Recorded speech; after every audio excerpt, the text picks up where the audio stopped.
Merci beaucoup de cette invitation. Mesdames et messieurs, la question de la place de l'humanisme dans les sciences, en réalité, est la question du progrès.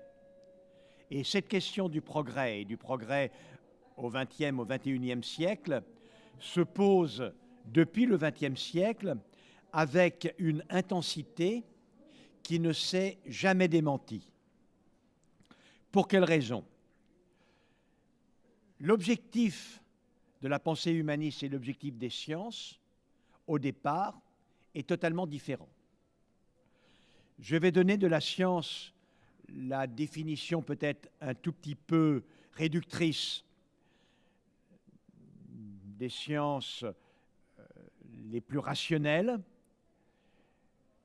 La définition qu'en donnait le philosophe Karl Popper: j'appelle science tout exercice mental dont le but est de connaître les lois de la nature ou la composition de la nature par une méthode déductive-inductive, aboutissant à une solution, à un énoncé qui est à ce point rationnel qu'il est possible, par une démarche elle aussi rationnelle, de confirmer ou d'infirmer cet énoncé.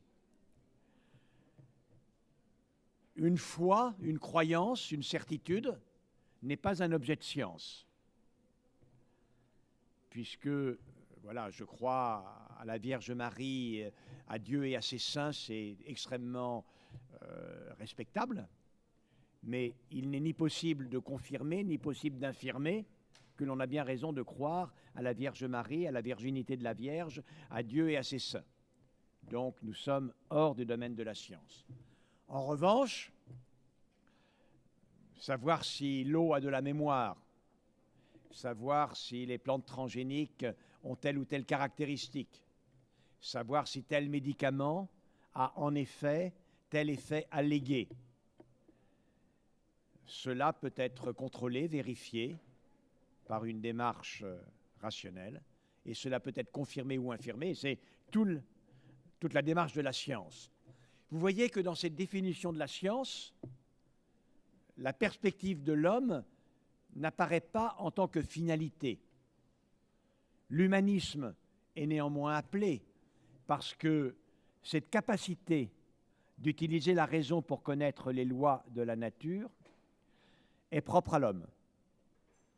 Et d'ailleurs, c'est la raison pour laquelle, chez les inventeurs de la démarche scientifique, du moins qui ont réfléchi à la démarche scientifique, les Grecs, ils ont tout inventé dans le domaine de l'esprit pratiquement, la science était un moyen de bien noter l'évidence de la magnificence de l'esprit humain. C'est être capable de connaître par la logique les lois de la nature. L'humanisme, lui, a une toute autre définition. Tout d'abord, un petit élément historique. On peut parler d'humanisme dans l'Antiquité, et notamment surtout d'humanisme grec, où il y a une vraie focalisation sur la magnificence des corps et de l'esprit humain. L'humanité en l'homme est un objet d'admiration. Puis cet humanisme antique, gréco-latin, pas simplement gréco-latin, mais en particulier pour ce qui concerne notre civilisation, laisse place à toute la période après la chute de l'Empire romain du Moyen-Âge, de la scolastique, où l'humanisme n'a plus du tout de part. L'humain doit supporter son sort avant d'accéder à un monde meilleur. Le but de la vie est de comprendre la parole de Dieu, de se rapprocher de sa sagesse et nullement de progresser. D'ailleurs, la pensée durant le Moyen-Âge est totalement empreinte de la certitude que rien ne peut être dépassé par rapport à là où sont arrivés les grands anciens, Platon, Aristote et les pères de l'Église. La pensée humaniste, c'est-à-dire cette pensée dont le but est de chanter les caractéristiques remarquables de l'humain et d'essayer de penser à l'optimisation de ses conditions d'épanouissement, renaît à la Renaissance. Le Quattrocento est le grand siècle de renaissance de l'humanisme. Cette focalisation sur la dimension humaine, où on retrouve en particulier la représentation émerveillée des corps, où on retrouve la valorisation de l'activité humaine, où le goût pour les sciences réapparaît, va converger au XVIIe siècle sur ce qui va faire le cœur de mon propos et qui sera le biais par lequel je répondrai à la question qui m'a été posée, l'humanisme dans les sciences, qui est la naissance du progrès. En effet, la conception de progrès, si je l'écris avec un grand P, est totalement en prise avec cette question de l'humanisme dans les sciences. En effet, on appelle progrès cette conception selon laquelle l'amélioration des connaissances, qui aboutit à une amélioration des techniques et donc à un accroissement des pouvoirs humains, qui peuvent être mobilisés pour une amélioration économique et un enrichissement. Tout cela est garantie d'amélioration du bonheur humain. Or, le bonheur humain, c'est l'objectif d'une pensée humaniste, profondément. Donc, la notion de progrès avec un grand P, c'est l'idée selon laquelle le savoir, les connaissances, les techniques, la richesse sont des moyens positifs pour accéder à une amélioration de l'épanouissement humain, pour faire simple, son bonheur. La définition du progrès, cette conception se stabilise au XVIIIe siècle. Cette conception du progrès peut être définie à travers 3 citations. Sartre disait que c'était la notion d'une progression continue de l'humanité vers un terme idéal. Victor Hugo présentait le progrès comme le pas collectif du genre humain, et Condorcet disait qu'il s'agissait du pas ferme et sûr sur le chemin de la vérité, du bonheur et de la vertu. Voilà, en quelque sorte, ce qu'est ce progrès humaniste. Dans la pensée de ce progrès, il est essentiellement humaniste. Le progrès lui-même vient de la rencontre entre la construction de la science et la notion selon laquelle la science peut être un moyen pour l'homme de dépasser les pouvoirs qu'il avait acquis auparavant.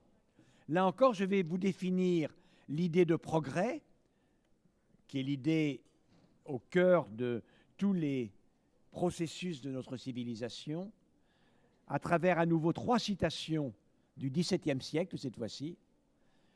L'anglais Francis Bacon est le premier à avoir dit « le savoir est pouvoir ».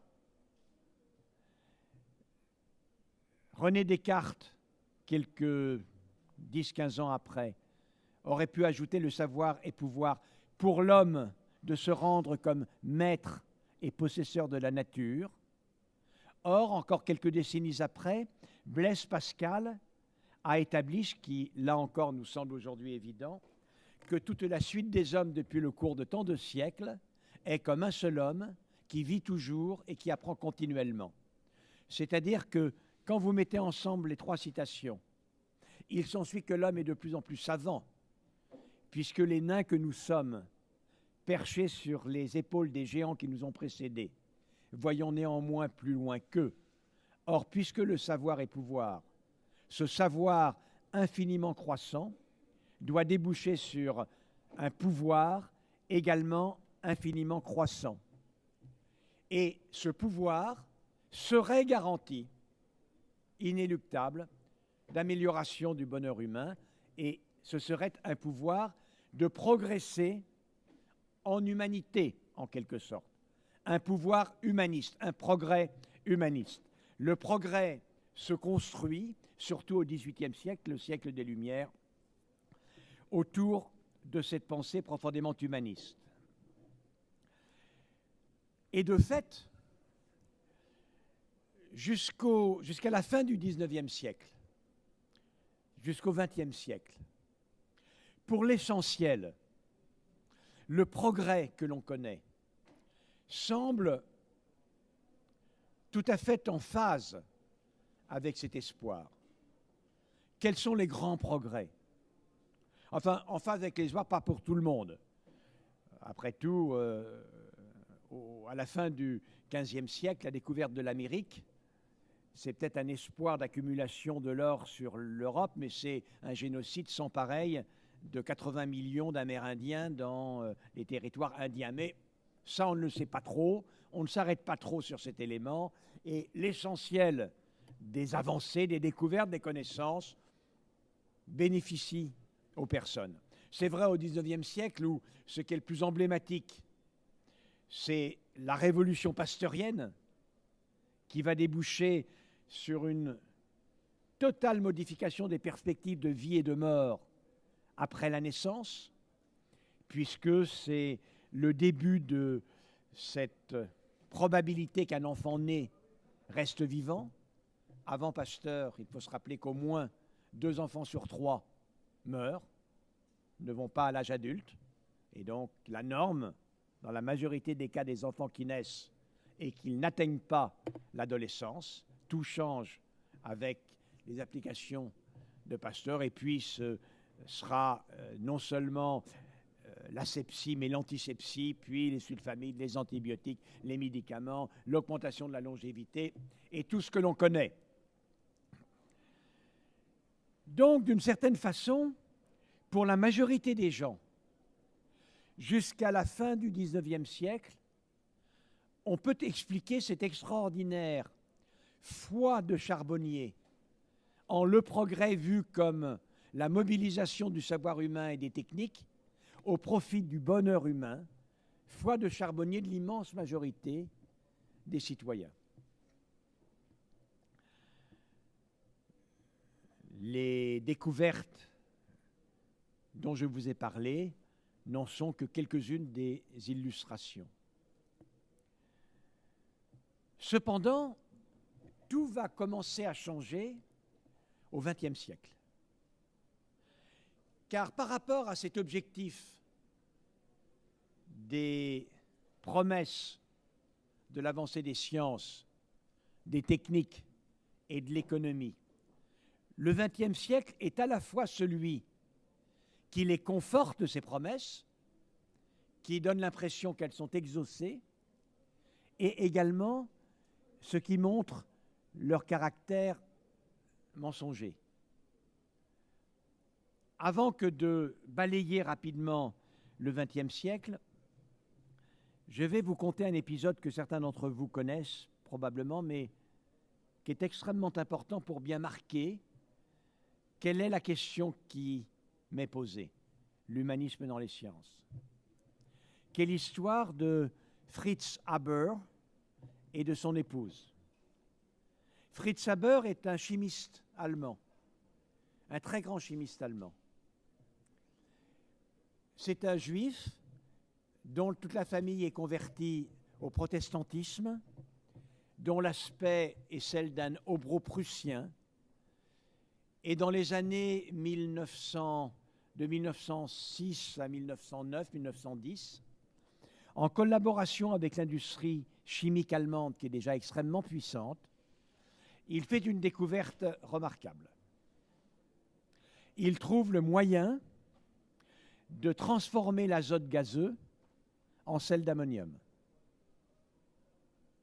Cette découverte est considérable puisque c'est la base des engrais azotés.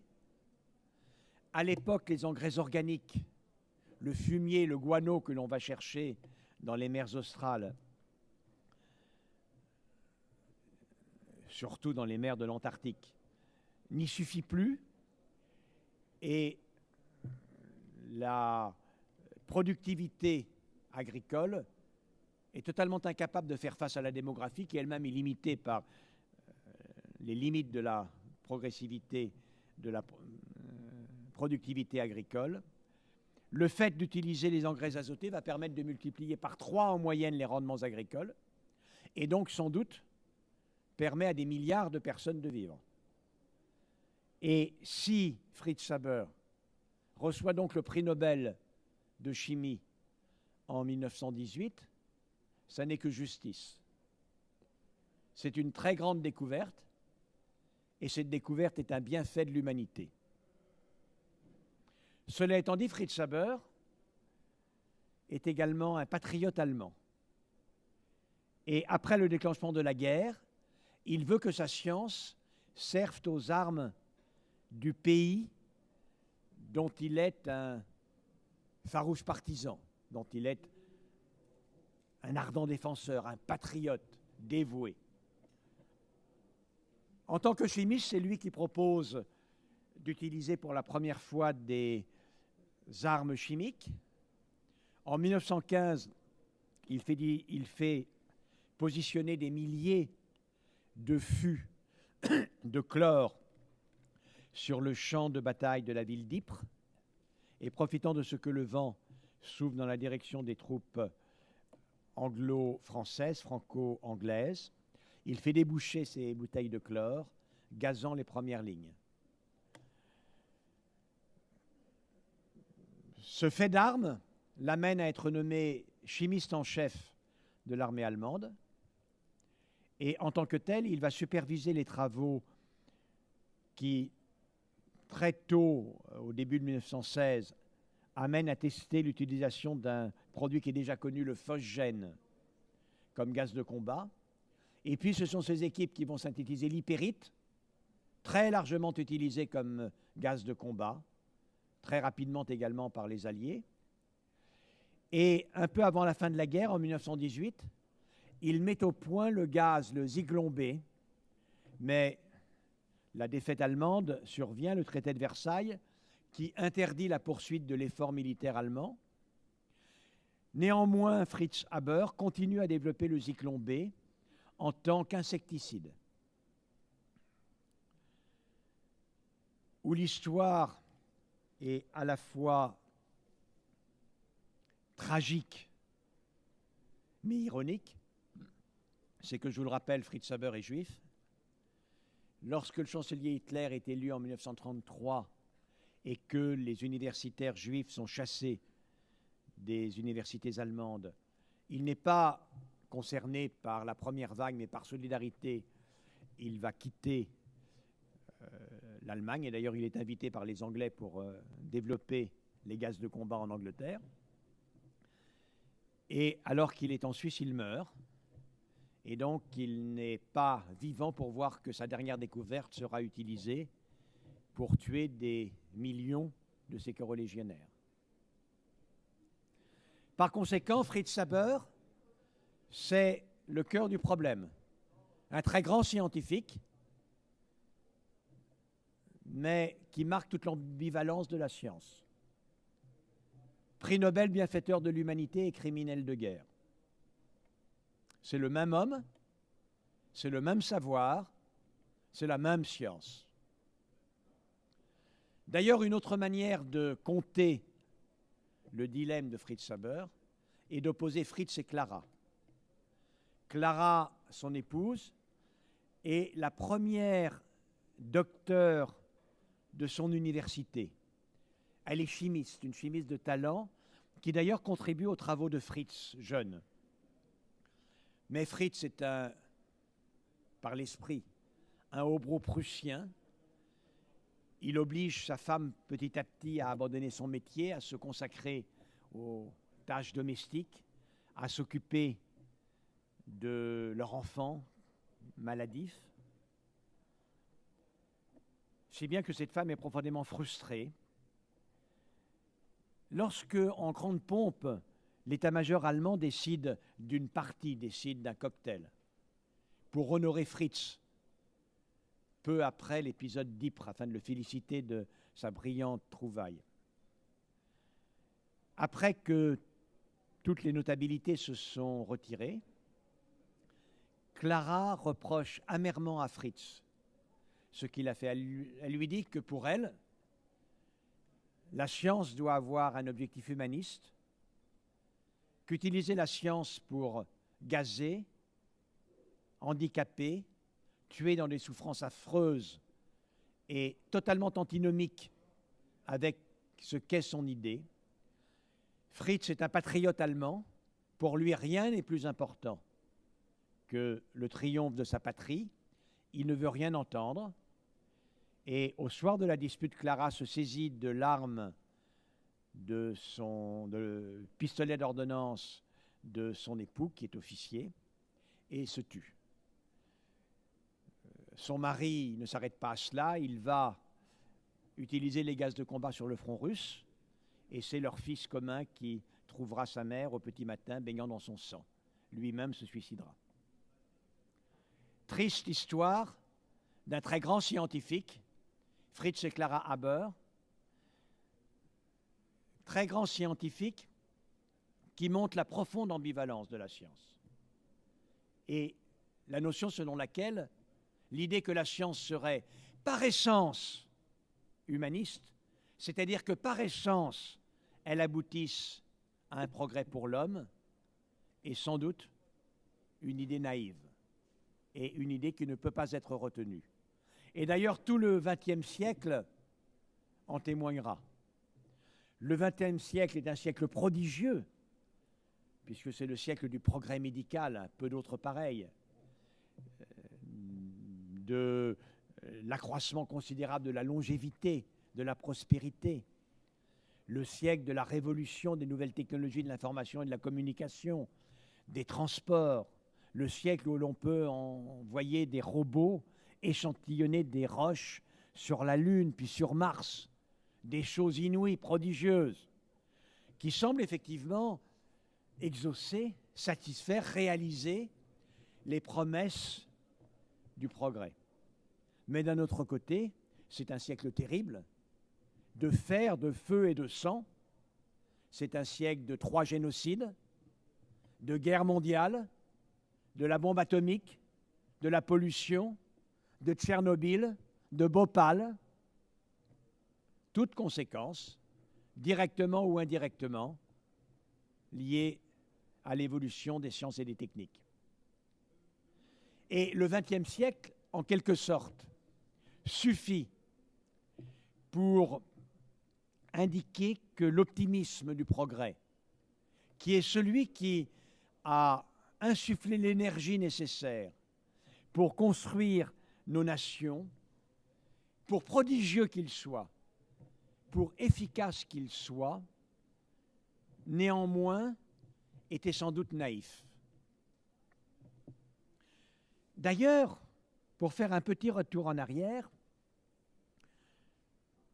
le XIXe siècle dont j'ai dit que ces découvertes et innovations étaient globalement dans l'intérêt humain et pouvaient s'intégrer à la vision d'un progrès humaniste, est également néanmoins un siècle où a été proposée pour la première fois une toute autre conception du progrès, nullement humaniste, qui est le progrès darwinien, le progrès biologique.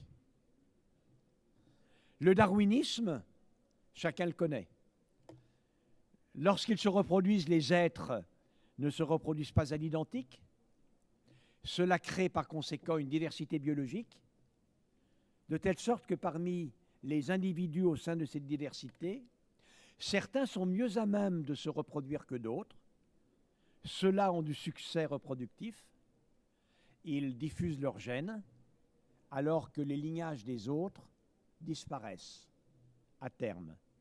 Et comme les lignages qui persistent sont ceux des plus aptes à se reproduire, il y a un progrès biologique. Mais ce progrès biologique est sans aucune finalité, et a fortiori aucune finalité humaniste. Et d'une manière, il est lui aussi, dans la lutte pour la vie, un progrès de lutte, de combat, de massacre, de mort. Or, il s'avère que la conception de ce progrès darwinien va servir de contrepartie à la pensée économique qui se développe à ce moment. Depuis le XVIIIe siècle, la pensée économique, c'est la pensée du libéralisme, très proche des mécanismes darwiniens. Les entreprises humaines sont en compétition les unes avec les autres. Les mieux dotés, les plus aptes en concurrence et dans la lutte pour la vie et la survie des entreprises persistent, les autres disparaissent. Et ainsi, cela entraîne le progrès de l'économie. Lorsque le darwinisme, à la fin du XIXe siècle, commence à être popularisé, toute la pensée libérale va se biologiser en quelque sorte et va devenir la notion selon laquelle les mécanismes de l'économie libérale, la libre entreprise et la compétition dans le cadre de la libre entreprise dans un système, comme l'on dit, libre et non biaisé, ça n'est que la transposition dans le monde humain d'un mécanisme de nature que l'on voit à l'œuvre pour faire progresser la vie dans les mécanismes de la sélection darwinienne. Donc, depuis le XIXe siècle, déjà, existait la notion d'un progrès dont l'amélioration du bonheur humain avait cessé d'être l'objectif.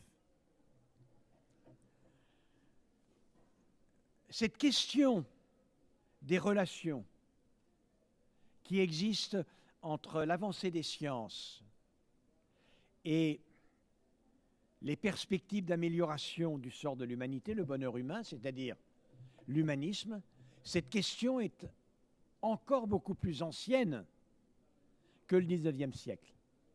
Et je vous ai dit que les Grecs avaient tout inventé.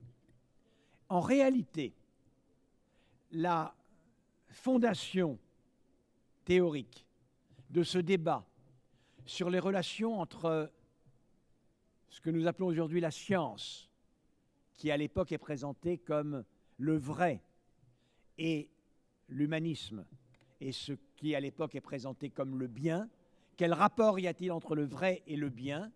C'est une fameuse controverse philosophique qui fleurit au temps de Socrate. L'élève principal de Socrate, Platon, met en scène comme cela un débat philosophique entre Socrate et son adversaire sophiste, Protagoras.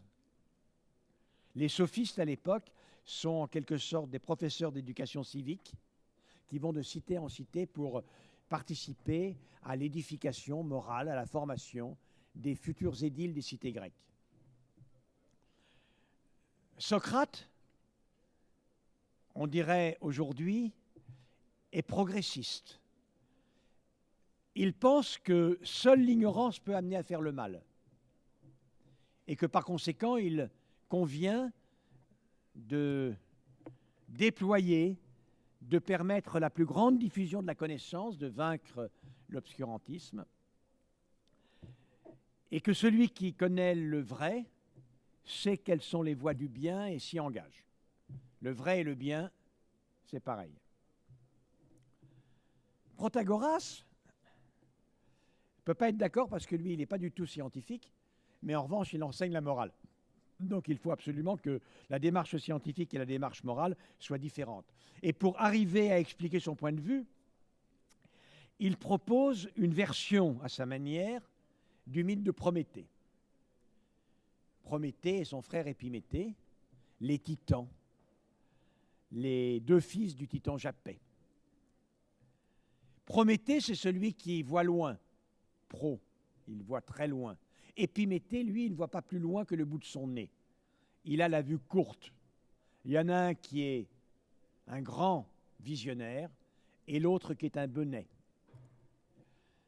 Les dieux, à l'époque, s'ennuient, car toutes les formes de vie sont là réunies au centre de la Terre, dont la surface est déserte.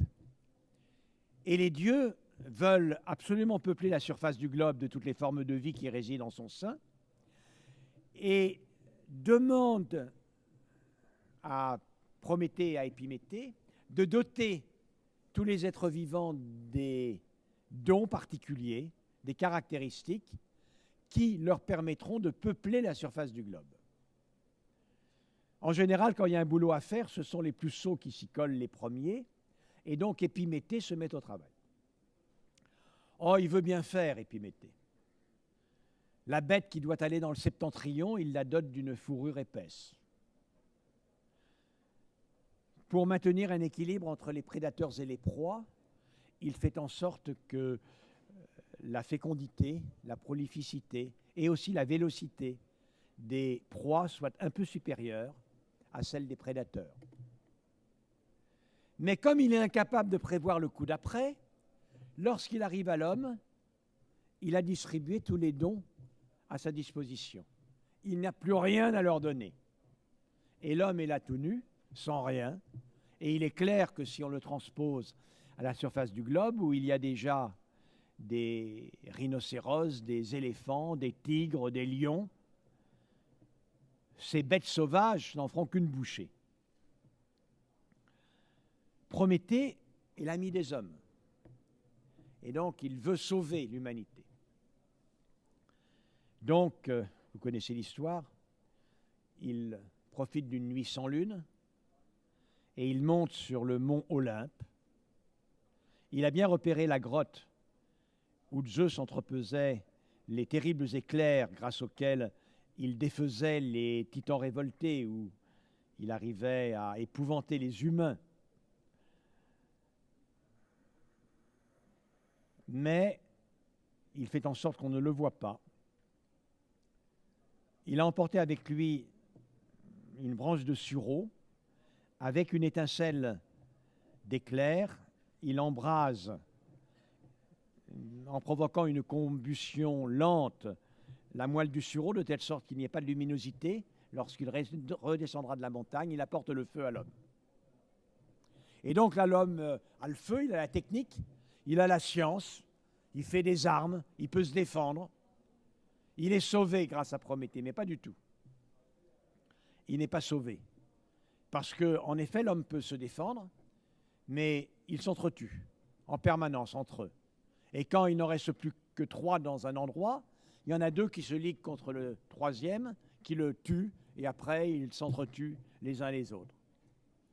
Or, comme il est dans les idées de Zeus, le roi des dieux, de pouvoir séduire les belles mortelles, il ne faut pas qu'elles disparaissent. Et donc, il demande à son messager, Hermès, d'aller apporter à l'homme ce qui lui manque. Hermès dit au roi des dieux, au dieu des dieux, qu'est-ce qui leur manque? Et à qui dois-je le donner? Quand tu m'as demandé d'apporter aux architectes l'art de construire des maisons, c'est aux architectes seulement que je l'ai donné. Et l'art de guérir, c'est aux médecins que je l'ai donné. Et à qui vais-je donner ce que je dois leur apporter? Et Zeus répond, tu dois leur apporter Dike et Aidos, la justice, la sagesse, la solidarité. Et tu dois le donner à tout le monde, à toutes les femmes et les hommes. Car si toutes les femmes et les hommes n'ont pas accès à la justice, à la solidarité, à la sagesse, il n'y a pas de possibilité que subsiste une cité humaine. On voit très bien poser le dilemme. Ce que nous dit Protagoras, c'est pour que l'homme vive, il lui faut la science, mais la science, en effet, comme le XXe siècle et comme Fritz Haber l'ont démontré, ne suffit pas. Il y faut autre chose.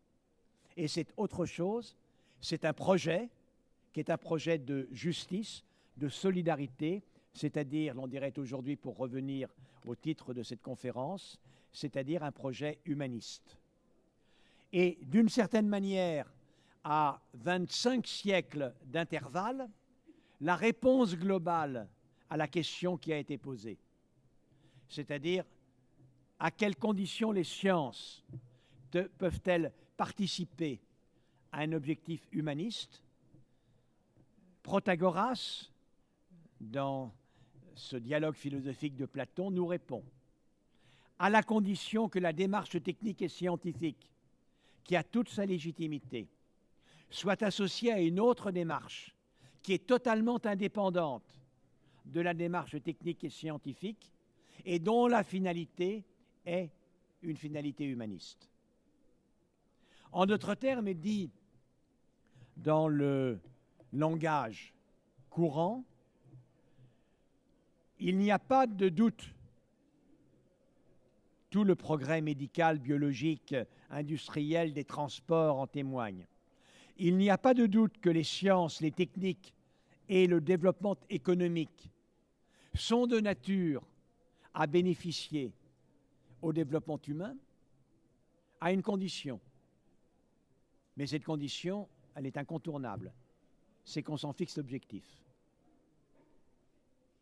Car sans cela, cela n'est pas du tout, bien entendu, un mécanisme naturel. D'ailleurs, aujourd'hui, on est au cœur de cette problématique. Et quand on se demande quelle est l'utilité d'une réflexion éthique dans le domaine biologique et médical, par exemple, et dans le domaine des nouvelles technologies, de l'information et de la communication, aussi bien dans tout autre domaine, ce que l'on a à l'esprit, c'est comment faire en sorte de faire progresser conjointement une finalité scientifique et technique et une finalité humaniste, comme étant en quelque sorte les deux cordes à l'arc permettant de viser un objectif avec optimisme. En fait, cette recherche conjointe justifie, et est l'une des justifications de la démocratie elle-même.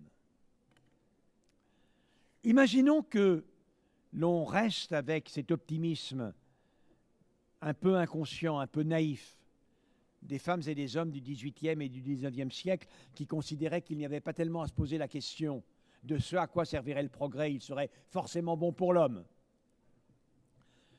S'il en était ainsi, on dirait, voilà, tout ce qu'il faut faire, et ce que je dis de la technique, de la science, vaut également de l'économie. Tout ce qu'il faut faire, c'est favoriser les systèmes permettant le développement le plus impétueux, le plus rapide, le plus efficace possible des résultats des sciences et des techniques. Et tout ça, ça ne peut que être bon pour l'homme. Il s'ensuivrait naturellement qu'il ne faudrait pas qu'il y ait des systèmes démocratiques de telle sorte qu'on se pose la question, parmi tous les pouvoirs que l'on a, lesquels sont applicables et lesquels doivent, au contraire, être maintenus sous contrôle. Si jamais le progrès, cet optimisme naïf du progrès, avait encore des raisons d'être valable, ça signifierait que dès lors que la science et la technique mettent au point un nouveau produit, un nouveau procédé, que ce produit et ce procédé ont une rentabilité, c'est-à-dire peuvent conquérir un marché, sont une innovation. J'appelle innovation une découverte qui conquiert un marché. Il ne faudrait plus se poser d'autres questions et la laisser se développer suivant les seules règles et de la technique et du marché. Et dès lors, bien évidemment, s'il est rentable de vendre des armes de poing améliorées en vente libre ou des armes de guerre dans la rue, eh bien on le fera. S'il est rentable de vendre des poisons de plus en plus efficaces pour se débarrasser de ses ennemis ou des gens que l'on n'aime pas, on le fera. Il y aura sans doute une très bonne rentabilité pour cela.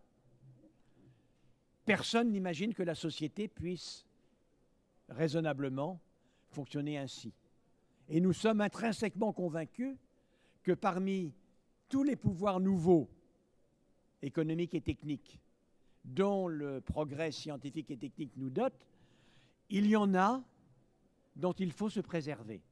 Et c'est la raison pour laquelle existe une réflexion éthique qui, d'un côté, regarde ce qu'il est possible de faire, regarde les différentes conséquences et, suivant les situations, indique que, en effet, cela risque d'être un progrès pour l'homme. Et dans ce cas-là, bien entendu, il faut le privilégier. Ou encore qu'il n'y a pas de danger pour l'homme et il n'y a pas de raison du tout de l'empêcher. Ou encore que c'est un danger pour l'homme et même si c'est un marché potentiel, alors évidemment la société va tenter de s'en préserver. La seule condition pour que les sciences soient systématiquement, ce n'est pas les sciences en réalité, que les techniques soient systématiquement humanistes, c'est effectivement qu'il y ait une finalité, qu'il en soit ainsi. Je fais la différence entre les sciences et les techniques. Parce que la démarche individuelle qui consiste à connaître les lois de la nature, qui consiste à essayer de reculer les frontières du savoir, elle-même, elle procède de cette vision humaniste, cette glorification de la puissance de l'homme et de son esprit qui nous vient déjà de l'Antiquité grecque. Accéder à la connaissance est profondément un droit de l'homme, un droit absolument fondamental. Une des manières de définir, il y en a d'autres, de définir l'humain et de dire que l'humain est un mammifère un peu particulier qui est tenaillé par la curiosité de connaître, qui a la capacité de comprendre et qui a la soif de transmettre. Et si cela est une définition de l'humanité, alors toute restriction à l'accès à la connaissance est une atteinte aux droits de l'homme. Donc, en effet, la liberté de la recherche, la liberté d'accéder à la connaissance est un droit de l'homme fondamental. Mais quand je dis cela, ce n'est pas du tout en contradiction avec la partie antérieure de mon propos. C'en est même une illustration. Car quelles sont les caractéristiques et les limites reconnues depuis tout temps de la liberté? Vous connaissez bien cette citation. La liberté de chacun s'arrête là où elle pourrait nuire à celle d'autrui. Cela veut dire que la liberté de la recherche est totale. Mais si soit les conditions de la recherche, soit l'utilisation des pouvoirs découlant des techniques que la recherche autorise, constituent une menace pour l'homme, pour sa sécurité, pour sa dignité, pour sa vie, alors naturellement, il s'agirait, si on allait de l'avant, il s'agirait d'une atteinte aux droits de l'homme, et l'on peut tout à la fois être très engagé et très enthousiaste partisan de la liberté de la recherche et indiquer qu'il est complètement normal et même indispensable que la liberté de la recherche implique une discussion des limites de cette liberté dès lors où qu'elle pourrait être attentatoire à la liberté, à la sécurité, à la dignité d'autrui. Ce problème se pose évidemment dans le domaine de la médecine. Il se pose de la médecine et de la biologie. Il se pose d'autant plus dans le domaine de la biologie et de la médecine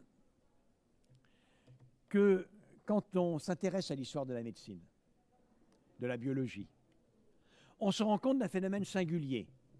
Il y a eu d'énormes scandales de la médecine et de la biologie. Et ces énormes scandales sont contemporains du progrès scientifique en biologie et en médecine. En effet, dans le temps, les médecins étaient totalement convaincus, ils avaient d'ailleurs raison, qu'ils étaient incapables de faire quoi que ce soit. Ce n'est pas vrai des chirurgiens qui étaient actifs, mais les médecins étaient globalement des ânes, et tout ce qu'ils pouvaient faire, c'est permettre à la bonne nature de rétablir les équilibres cosmiques et de recouvrer la santé. Et moins ils intervenaient, mieux ça valait. Et donc ils le savaient, si bien que le maître mot de la sagesse médicale, à l'époque, c'était primum non nocere. Surtout ne pas nuire, car il pouvait nuire. Mais le moment à partir duquel les médecins, grâce au développement de la science, ça c'est la fin du XVIIIe et le XIXe, ont senti qu'ils pouvaient, avoir les moyens de leur ambition de soigner, pour de vrai. Cela a été un aiguillon extraordinaire. Et c'est le début d'une série d'entorses à l'humanisme médical. La première, d'ailleurs, on la doit à Louis Pasteur lui-même, le grand Pasteur, bienfaiteur de l'humanité. 2 ans après qu'il a commencé à travailler sur la vaccination contre la rage, Pasteur voit qu'il a des difficultés. Ces préparations atténuées d'agents rabiques sont insuffisamment atténuées. Et quand il les injecte à des animaux, les animaux meurent de la rage. Il a fait quelques premiers essais chez des personnes mordues par un animal enragé, mais de toute façon trop atteintes, qui étaient mortes. Et donc, il a un moment de doute. Et donc là, il s'adresse à un grand admirateur. Ce grand admirateur, c'est Pierre II, Pedro II, l'empereur du Brésil. Les empereurs du Brésil, Pedro I et Pedro II, sont des ardents positivistes. Ils ont lu Auguste Comte, ils sont convaincus par l'idéal du progrès, et d'ailleurs, comme vous le savez, sur le drapeau brésilien, il y a marqué « Ordre et progrès », qui est la devise d'Auguste Comte. Et donc, évidemment, la science européenne, c'est leur référence. Ils échangent, il y a un échange épistolaire entre Claude Bernard, les empereurs du Brésil, Louis Pasteur. Et Louis Pasteur écrit à Pedro II. Il dit « Sire, si j'étais moi-même président de la République, ou roi ou empereur, je sais bien ce que je ferais. Avant que de les confier au bourreau, je ferais proposer à des condamnés à mort de choisir entre l'exécution de leur peine ou alors choisir de consentir à ce que l'on expérimente chez eux ces préparations antirabiques. Et entre les lignes, s'ils en réchappent alors, ils auraient la vie sauve. Bien entendu, à l'aune de notre réflexion moderne, il s'agit d'un marché infâme, infâme, pour toutes les raisons du monde. D'abord parce que, bien évidemment, un condamné à mort qui a le choix entre risquer d'attraper la rage ou bien se faire couper la tête ou se faire pendre, ce n'est pas véritablement l'exercice d'une liberté. Et deuxièmement, si jamais on s'intéressait à l'intérêt du condamné à mort, compte tenu de l'état des travaux à l'époque, il vaut mieux réellement qu'on vous coupe la tête d'un coup sec plutôt qu'on vous inocule la rage. Il n'y a vraiment pas photo. Donc c'était totalement infâme. En 1920, ou dans les années 20, je me trompe peut-être des dates, l'Institut Pasteur expérimente une préparation contre la fièvre jaune au Brésil. Et il l'expérimente chez des émigrés de fraîche date, population pauvre, 250 morts. Vous connaissez tous évidemment les expérimentations des médecins nazis sur les tziganes et sur les juifs. Joseph Mengele. Les Américains, après-guerre, lancent une expérimentation qui a beaucoup marqué la conscience des Américains. C'est une expérimentation sur l'histoire naturelle de la syphilis. Pour ce faire, on choisit dans des comtés de l'Alabama, je crois que c'est dans l'Alabama, dans le comté de Tuskegee, on choisit des malades jeunes noirs, ouvriers agricoles pour la plupart, qui viennent de contracter la syphilis. Et on leur propose d'être suivis toute leur vie durant et de leur offrir des soins primaires en contrepartie. Et donc l'expérimentation, qui a enrôlé quelques centaines de jeunes hommes sur lesquels on a détecté un chancre syphilitique d'une syphilis primaire, sont ainsi suivis. La guerre survient et l'expérimentation continue après-guerre. Vous me direz pourquoi pas, sauf que, évidemment, en 1942, la pénicilline est accessible. Et qu'une piqûre de pénicilline aurait guéri définitivement la totalité de ces personnes. Or, chacun sait que l'histoire naturelle de la syphilis est, dans un bon nombre de cas, terrible. Syphilis primaire, puis, après une latence syphilis secondaire, une très grande latence, et enfin syphilis tertiaire, anévrisme de l'aorte, paralysie générale, tabès, mort dans des conditions de déchéance tout à fait épouvantables.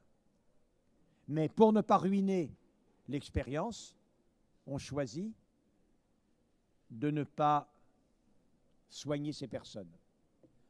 L'affaire, quand elle est connue, est tellement traumatisante que le président Bill Clinton présentera au nom du peuple américain ses excuses à la communauté noire américaine. Très rapidement, je vous ai conté ce qu'étaient ces épisodes.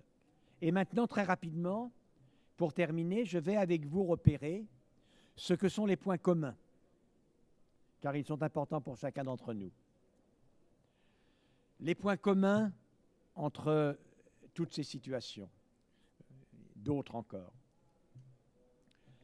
Les condamnés à mort doivent être exécutés, leur vie n'est pas très prometteuse. Les Noirs pauvres de l'Alabama sont noirs et pauvres. Les Juifs sont juifs, les Tziganes sont tziganes. Au nom des expérimentateurs, leur vie humaine est soit suffisamment peu prometteuse, soit de qualité intrinsèque trop faible pour retenir le geste de l'expérimentateur. Surtout que l'on espère, grâce à cela, obtenir des résultats merveilleux. Et lorsque l'un des élèves de Pasteur comptera cette dérive éthique de Louis Pasteur, il dira que dans ce cas-là, la conscience du savant l'emportait sur la conscience de l'homme et qu'il s'agissait de ce désir sacré que le génie inspire parfois aux savants. Deuxième, première icône corruptrice, première cause que l'on trouve souvent à la base de ces dérives éthiques, une négation de la qualité humaine suffisante pour retenir l'expérimentation. La judéité, les tziganes, les noirs pauvres, les condamnés à mort. Deuxième, la passion du scientifique. Le feu du scientifique qui ne considère rien d'autre que l'atteinte de son objectif. Le troisième, c'est effectivement l'idée que si jamais l'expérimentation est un succès, elle aura des résultats tellement et des retombées tellement magnifiques qu'une humanité glorieuse, blanche éventuellement, blanche et aryenne et jeune, pourra en profiter. Et puis la quatrième icône corruptrice, on la connaît bien, et elle se matérialise, elle se voit très bien à travers un des accidents les plus terribles qui est apparu de la thérapie génique, qui est l'épisode du jeune Jesse Gelsinger. Jesse Gelsinger souffre d'une maladie métabolique qui est une impossibilité pour le foie à détoxifier l'ammoniac. Il y a un déficit en ornithine transcarbamylase et donc le cycle de l'urée ne fonctionne pas. C'est une maladie qu'on connaît très bien et qui, dans la forme complète, il n'y a pas du tout d'activité enzymatique, entraîne une hyperammoniémie mortelle à la naissance et qui, dans les formes atténuées, il y a une petite activité enzymatique, est compatible avec la vie, mais à l'occasion d'une opération chirurgicale, d'un jeûne prolongé, d'une fièvre, d'une maladie quelconque, d'un traumatisme, lorsqu'il y a un hypercatabolisme protéique, c'est-à-dire une augmentation de la fabrication d'ammonium, l'excès d'ammonium ne peut pas être détoxifié en urée, il s'ensuit une encéphalopathie qui peut être mortelle. Et d'ailleurs, certains de ces jeunes qui ne savent pas qu'ils sont malades, à l'occasion d'une opération chirurgicale ou d'une maladie intercurrente, peuvent faire une encéphalopathie mortelle. Jim Wilson, un très célèbre généticien de Pennsylvanie, de l'Université de Pennsylvanie, de Philadelphie, travaille sur la thérapie génique en règle générale. Et à l'époque, on veut transférer des gènes avec des adénovirus, qui sont des agents efficaces, qui transfèrent des gènes en dehors de l'ADN, et dont on sait très bien qu'ils sont les agents de, on va dire, maladies type grippette intercurrente classique, maladie saisonnière classique. Pour avoir moi-même, durant ma vie de chercheur, été l'un de ceux qui est le premier à travailler sur la thérapie génique, je sais très bien que les adénovirus, même vecteurs, n'étaient pas très bien supportés chez les animaux d'expérience. Or, dans le cas de Jesse Gelsinger, on autorise une expérimentation qui consiste à injecter le gène de l'ornithine transcarbamylase à des malades souffrant d'une forme atténuée comme Jesse, d'une forme atténuée de la maladie, à des doses croissantes. Et comme ça ne marche pas, pour tout dire, Jesse Gelsinger reçoit une dose représentant 50 milliards de particules adénovirales. Cet excès de thérapie génique ne peut absolument pas apporter quoi que ce soit à Jesse Gelsinger. Car même si ça marchait, comme le gène n'est pas intégré dans l'ADN, la thérapie génique est temporaire et il en aurait bénéficié pendant quelques semaines ou quelques mois, ce qui n'a aucun intérêt quand on a une maladie génétique pour toute sa vie. L'essai est évidemment dangereux, puisqu'on utilise un agent dont on sait qu'il peut entraîner des réactions fébriles, des hypercatabolismes, ce que ce jeune peut ne pas supporter. De fait, il fait une coagulation intravasculaire et il meurt. Qu'est-ce qui a amené un brillant esprit comme Jim Wilson à commettre un tel geste? Jim Wilson était également le CSO d'une société de biotechnologie qui attend de conclure les premiers essais cliniques pour pouvoir être introduit sur le marché boursier aux États-Unis. La quatrième icône corruptrice s'appelle également l'argent. Par conséquent, aussi bien la réflexion sur les rapports qu'il y a entre la science et l'humanisme, la technique et l'humanisme, que la connaissance des ressorts des grands scandales éthiques dans l'histoire de la biologie et de la médecine, nous indique très précisément ce dont il faut que nous nous méfions, ce qui vont être ce que j'appelle des icônes corruptrices, c'est-à-dire des éléments qui ont tendance à amener à se comporter comme on ne le devrait pas si le seul critère était évidemment celui du progrès humaniste. Fort de tout cela, et évidemment en pleine possession de votre esprit d'entreprise, de vos capacités, de votre dynamisme, je vous souhaite bonne chance.